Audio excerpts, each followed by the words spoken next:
ఏదైనా ఒకసారి జరిగింది రెండోసారి కూడా జరిగింది అంటే అది ఖచ్చితంగా మూడోసారి జరిగి తీరుతుంది. కన్ఫ్యూజింగ్ గా ఉందా? టీడీపీ జనసేన పొత్తుల వ్యవహారం, సీట్ల పంచాయతీ ఇలానే ఉంది. కావాలని మాట్లాడుతున్నారో, రాజకీయాన్ని రగిలించాలని అంటున్నారో కానీ లోకేష్ పవన్ మాటలు పొత్తుల వ్యవహారంపై అనుమానాలతో పాటు ఆసక్తిని పెంచుతున్నాయి.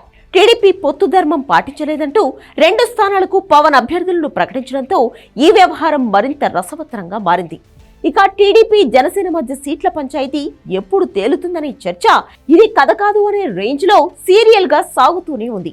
ఒకసారి 2 సార్లు కాదు, 3 సార్లు. టిఫిన్ అని ఒకసారి, లంచ్ అని మరోసారి, సంక్రాంతి ముందు డిన్నర్ అని ఇంకోసారి. 3 పూట్ల భోజనాలు అయ్యాయి కానీ సీట్ల పంపకాలపై మాత్రం క్లారిటీ రావడం లేదు. దీంతో టీడీపీ జనసేన పొత్తు వ్యవహారం రోజు రోజుకు ఆసక్తికరంగా మారుతోంది. 50 ఎమ్మెల్యే సీట్లు, 6 ఎంపీ సీట్లు కావాలని పవన్ అడుగుతున్నారు. ఈ విషయంలో అసలు తగ్గొద్దు అంటూ హరిరామచౌకయ్య లాంటి వాళ్లు పవన్ ను అడుగుతున్నారు. ఇక వీటికి తోడు రిపబ్లిక్ డే రోజు పవన్ వ్యాఖ్యలు, తీసుకున్న నిర్ణయాలు, ప్రకటించిన సీట్లు మరింత హాట్ టాపిక్ గా మారాయి. వచ్చే ఎన్నికల్లో 3వ వంతు సీట్లలో జనసేన పోటీ చేస్తుందని అంటూ పవన్ మాట్లాడిన మాటలు టీడీపీలో ప్రకంపనలు రేపుతున్నాయి. 3వ వంతు అంటే సుమారు 60 సీట్లన్నమాట.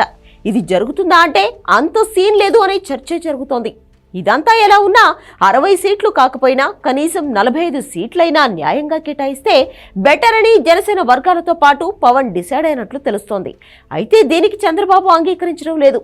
దీంతో పవన్ ముందు కొన్ని విన్నపాలు పెట్టినట్లు తెలుస్తోంది. 40 ఎమ్మెల్యే సీట్లు ఇచ్చి తీరాల్సిందేనని పవన్ పట్టుబడుతుంటే 28 సీట్లు ప్లీజ్ ఒప్పుకోండి అంటూ చంద్రబాబు రిక్వెస్ట్ చేస్తున్నట్లుగా తెలుస్తుంది.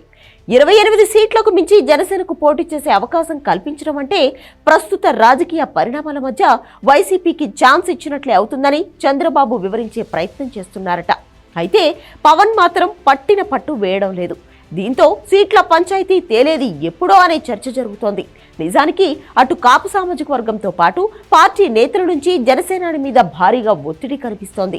తక్కువ స్థానాలకు అంగీకరించి పొత్తుకు సై అంటే రేపటి రోజు ప్రమాదమనే భావనలో వాళ్లంతా కనిపిస్తున్నారు.